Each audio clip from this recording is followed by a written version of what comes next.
BJP Party President Amit Shah is making a statement. Let's listen in.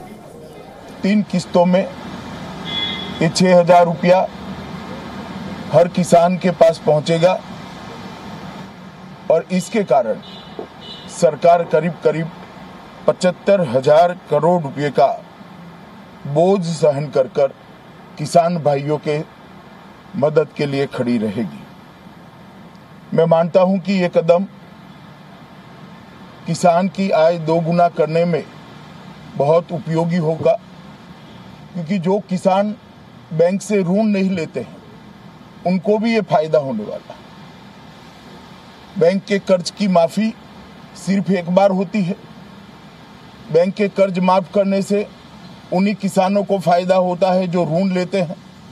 देश के करोड़ों किसान ऐसे हैं जो ऋण नहीं लेते। करीब 50% किसान ऐसे हैं जो ऋण नहीं लेते हैं, उनको तक भी ये फायदा पहुंचेगा और ये फायदा हर साल पहुंचेगा।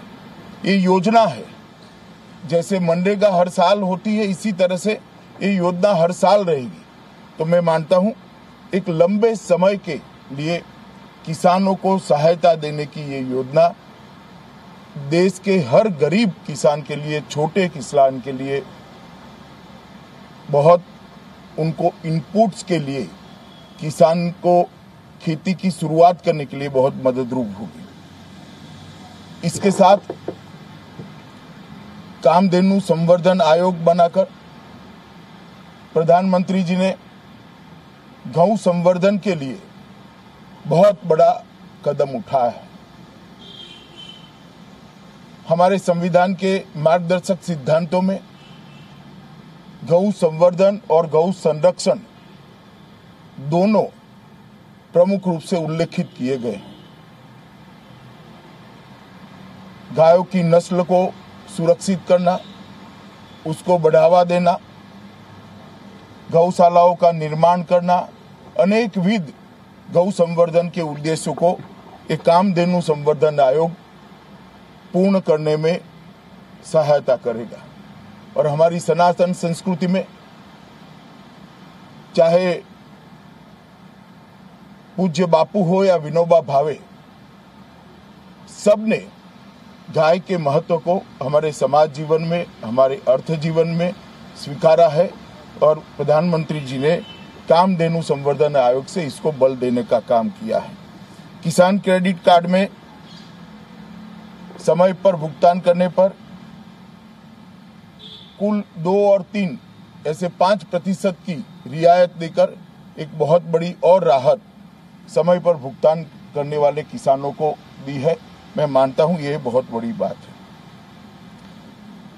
देश के जीडीपी में बहुत बड़ा योगदान करने वाले मछुआरा समुदाय के लिए भी मत्स्य पालन विभाग को अलग से बनाकर एक नई शुरुआत भारतीय जनता पार्टी की नरेंद्र मोदी सरकार ने की है और देश के करोड़ों मछुआराओं के कल्याण के लिए ये मत्स्य पालन विभाग अब सीधी कामगिरी करेगा। इससे मछुआरों का कल्याण करने में सहायता होगी। प्रधानमंत्री श्रम योगी मानधन योजना देश के लगभग 10 करोड़ से ज्यादा गरीब श्रमिकों को 60 साल की आयु के बाद 3,000 रुपये का पेंशन, जिसमें उनके जितना ही कंट्रीब्यूशन भारत सरकार करेगी, ये बहुत बड़ी रियायत देने वाला है।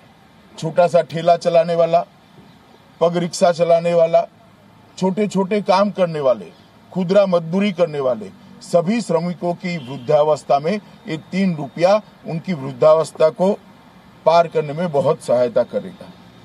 संगठित क्षेत्र के मजदूरों के लिए भी बोनस और बोनस मिलने की पात्रता दोनों को बढ़ाकर एक बड़ी राहत देने का काम भारतीय जनता पार्टी की नरेंद्र मोदी सरकार ने किया।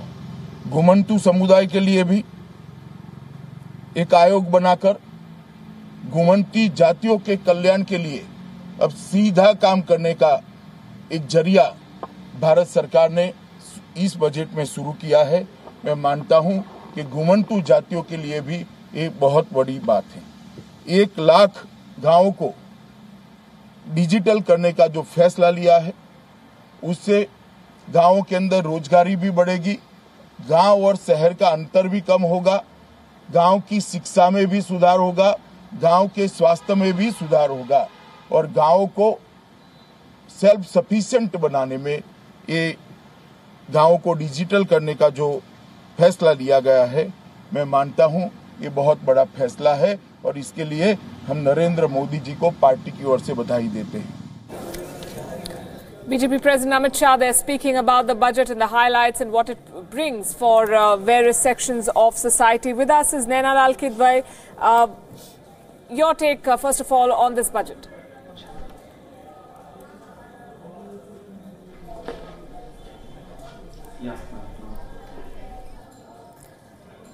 I'm told we have with us Naina Lal Kidwai. Your take on the budget, how do you rate this?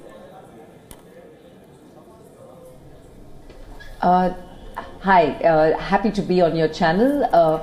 Just really, I think this budget, given that it's an interim budget, has really pushed the boundaries in terms of promises that can be made and have been made. The fact that we've got the farmers' DBT, the direct benefit transfer in place is a great move. I do think in the long run, if we can move inefficient subsidies into direct benefits to farmers, as indeed some states have already shown the way, then this is a plus. I do gather though that farmers were possibly expecting more than has been provided, and whether the playing to the voter gallery on this front has been sufficient or not, only time will tell. But I'm a firm believer that this is a step in the right direction. I think the second big plus is the middle class, which has not been forgotten, and some of the tax reprieve that has come their way is helpful on two counts. One is it does contribute to growth of the economy, and we at FICCI are really quite excited to see this, because through some of the consumption demand that we hope goes up, both because of farmer income and because of the middle class, I think the advantage we will have as a result of this is industry growth and therefore economy growth. So that's a big positive as well. There's some mention of the real estate sector, never enough given where real estate is, but let's not forget that economies in the world actually look at the health of home building and real estate as they show the way forward in terms of economic growth. And the real estate sector in India has really been an issue over the last couple of years. So there's some mention of that, and some of the advantages being given the middle class in terms of home ownership will hopefully also benefit the real estate sector. There's also at least one stop for developers in terms of the way rental income will get assessed for incomplete developments. So at the end of the day, what we should see more of going forward is SOPs for the real estate sector. I worry about the fisc, because the commitment was 3.1 for next year. It's now 3.4 already, and it's not clear to me that the revenue side is there in order to support a number of the schemes and projects that have been put out. To some extent, growth and both growth being provided through higher consumption demand, as we're hoping, may be able to raise some of the GST levels that come our way. There's no mention of disinvestment for next year, and that could be another way to raise funds. I just hope that we won't see more taxes in July, with a view to fulfilling some of these projects, demands and funds that are being laid out for new schemes, because 3.4 is already a stretched fiscal deficit as we go forward. Do you think the problem of unemployment has been adequately addressed by this government? So it's to large extent not been addressed. If we look at the fact that employment comes from highly labor intensive sectors like textiles, like leather, like tourism sector, in fact some new age sectors like solar and rooftop solar is supposed to give like 1 million jobs. So both new and old sectors that are labor intensive could benefit from schemes where they can employ more. and also through the skilling programs, and there was no mention of this. So maybe this is all part of a future package. Madam, my question is, because ultimately everyone will say, where will the money come from? So, you know, a lot of schemes have been announced, a lot of enhancements have been done, for example, even a 7% defense hike, but where will the money come from? So you're right. I think for me, this is actually the biggest challenge.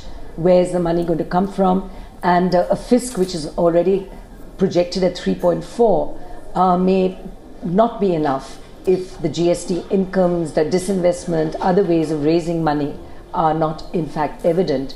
And we may see in July, therefore, taxes and such like having to go up with a view to cover for this deficit. So that's always the danger of an election type budget, because schemes and plans get announced and not necessarily counterbalanced by the arithmetic of where the revenues are. And this is something to look at in more detail. I'm hoping that economists are doing the numbers, and that the 3.4% or the 3.4 fiscal deficit that is already higher than what we were all hoping is indeed sufficient to cover for all of these schemes. And lastly, madam, before I let go of you, because yesterday the debate or the public narrative in the country was that jobs are at its lowest, the NSSO report which got leaked. So, and we feel, and I feel personally, that's the elephant in the room, jobs in the market. So do you feel that the issue of jobs has been answered in this budget, or at least addressed in this budget? Clearly not. I think growth adds to jobs, but it's not been specifically addressed because, as I mentioned earlier, there are some sectors which are labor intensive, and if we truly wanted to address the joblessness in our current situation, and analysis shows that we need in any case to have 1 million more jobs created every year than we do, then this can only come from intensifying the efforts in labor-intensive sectors, which traditionally for us have been textiles, leather, which has really suffered, jewelry, and tourism.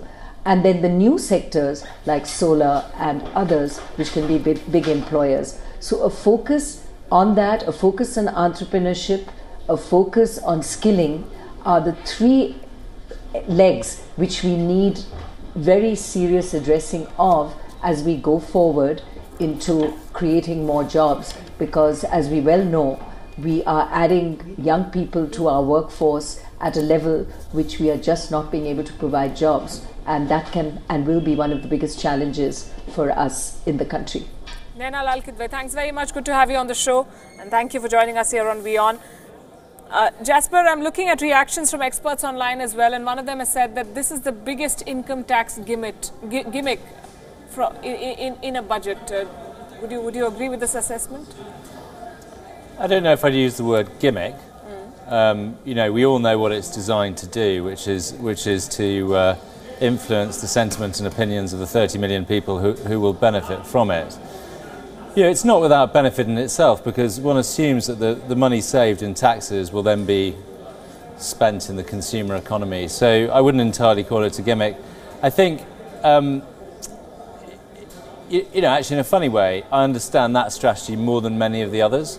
I mean, you know, we talked about surgical strikes in this, but frankly, it's more of a kind of cluster bomb approach to everything from nomadic tribes to cows to this and the other. So perversely, I'm much clearer in my head on the middle class tax gimmick, giveaway, incentive than I am on a whole range of the other items, which I think are just distracting noise.